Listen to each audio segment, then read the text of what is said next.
2023 Lexus RX First Drive Review, boring no more. But before we start, please support us by pressing like and subscribe buttons, also turn on the bell notification to get the latest updates. Your support means a lot to us. Thank you. One could argue that Lexus invented the luxury crossover segment with the original RX 300, a spacious, two-row SUV that had all the quality and comfort one would expect of the brand. But ever since that original 1998 model, the nameplate has become the archetype of a mobile appliance, something that's dependable and user-friendly but never exciting. That changes with the 2023 Lexus RX, a vehicle that matches its emboldened styling with some newfound athleticism, especially the brand spanking new RX 500hF Sport Performance. That model's turbocharged 2.4-liter inline-4 drives the front wheels, with a torque-splitting electric motor on the rear axle giving it a combined 366 horsepower and 406 pound-feet of torque. The non-hybrid Lexus has the same gas engine, just sans hybrid boost, and it makes more torque than its V6-powered predecessor. And then there's the frugal RX 350h, whose electrified 2.5-liter 4 is the efficiency play. As important as the changes under the hood are, the new RX GAK platform is probably the biggest contributor to its newfound refinement and borderline playful backroad behavior. Lighter, stiffer, and quieter than before, the 2023 Lexus RX somehow keeps the virtues of quality and comfort while adding a hint of driving verve. Don't let the familiar styling fool you, GAK means this is indeed an all-new RX. Shared with other Lexus models like the midsize ES sedan and compact NX crossover, the architecture helps shed about 200 pounds of weight compared to the 2022 RX, while also imbuing the popular CUV with a stiffer, stabler backbone. The end result of that change is a vehicle that is smoother than its predecessor, while also boasting better steering response and improved stability when cornering or traversing potholes. Dig beyond that cantilevered D-pillar and floating roof, and it becomes clear that the crossover has indeed been fully redesigned.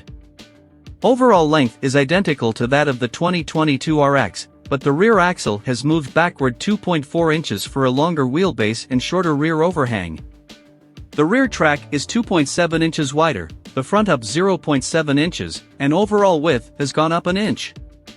The roofline is 0.4 inches closer to the ground, the hood is lower, and the dash-to-axle ratio is longer. It all adds up to an RX that looks and feels a bit more premium, with a wide stance and less dowdy proportions.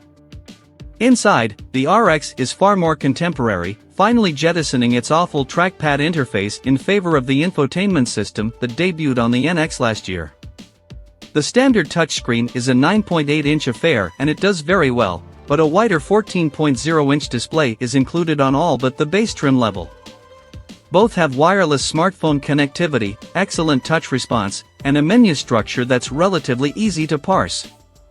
I'd like a few more hard controls, like a home button that exits CarPlay with a single press, but the new system is a huge, beautifully rendered improvement over the old RX. The rest of the cabin is quite nice as well.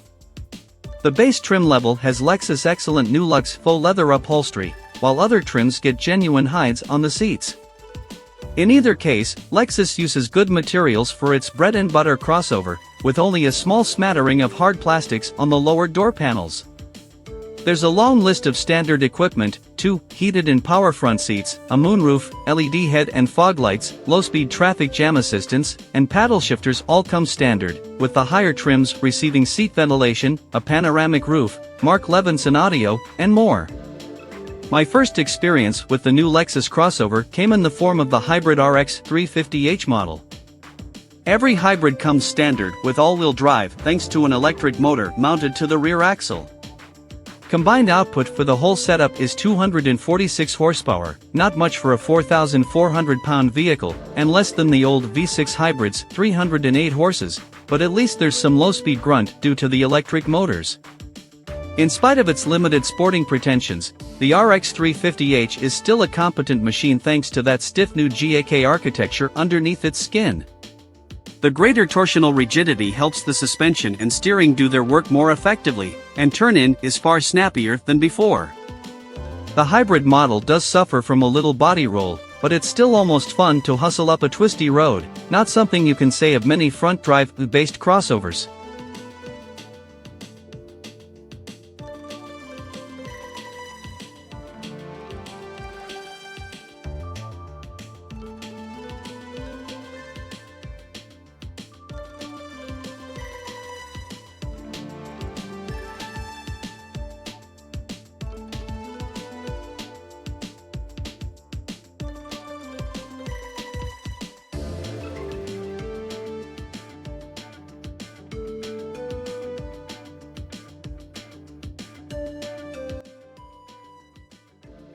Thanks for watching. Drop a like, leave a comment, and don't forget to subscribe to watch more videos like this.